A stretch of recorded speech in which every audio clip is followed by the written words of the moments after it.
సనాతన ధర్మంపై తమిళనాడు ముఖ్యమంత్రి స్టాలిన్ తనయుడు మంత్రి ఉదయ్ వివాదాస్పద వ్యాఖ్యలు తీవ్ర దుమారం రేపుతున్నాయి. ఆయన వ్యాఖ్యలపై సొంత ఇండియా కూటమిలోని కూడా అసహనం వ్యక్తం చేశారు. తాజాగా ఉదయనిధిపై చర్యలు తీసుకోవాలని కోరుతూ 200 మంది ప్రముఖులు భారత సర్వోన్నత న్యాయస్థానం సుప్రీంకోర్టు ప్రధాన న్యాయమూర్తికి లేఖ రాశారు. మత సామరస్యాన్ని దెబ్బతీస్తూ మతపరమైన హింసను ఉంచేలా విద్వేష ప్రసంగం చేస్తున్నందున సుమోటోగా తీసుకోవాలని కోరారు. ఉదయనిధి స్టాలిన్ ద్వేషపూరిత ప్రసంగం చేయడంతో పాటు వ్యాఖ్యలకు క్షమాపణలు చెప్పడానికి నిరాకరించారని ప్రస్తావించారు. ఉదయనిధి వ్యాఖ్యలు కలకరమని మెజార్టీ జనాభాకు వ్యతిరేకంగా ద్వేషపూరిత ప్రసంగాన్ని పేర్కొన్నారు. ఈ వ్యవహారంపై చర్యలు తీసుకోవడానికి రాష్ట్ర ప్రభుత్వం చట్టబద్ధ పాలనను అపహాస్యం చేసిందన్నారు. అందుకే సుమోటోగా సుప్రీంకోర్టును కోరుతున్నట్లు తెలిపారు.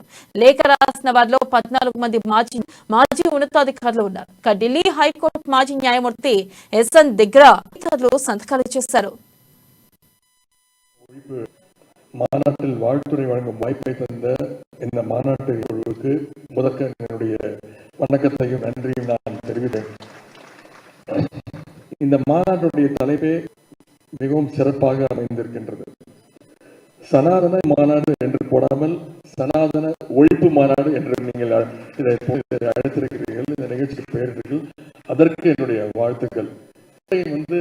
நாம் ஒழிக்கத்தான் வேண்டும், எதிர்க்க முடியாது. டெங்கு காய்ச்சல், மலேரியா இதையெல்லாம் நம்ம எதிர்க்க கூடாது, ஒழித்து கட்ட வேண்டும். அப்படிதான் சனாதனம் என்பதை எதிர்ப்பதை விட ஒழிப்பதை நாம் செய்ய வேண்டிய முதல் காரியமாகும். எனவே இந்த மாநாட்டிற்கு மிக பொருத்தமான தலைப்பு வைத்திருக்கிறீர்கள், அதற்கு என்னுடைய பாராட்டுகள். சனாதனம்னா என்ன?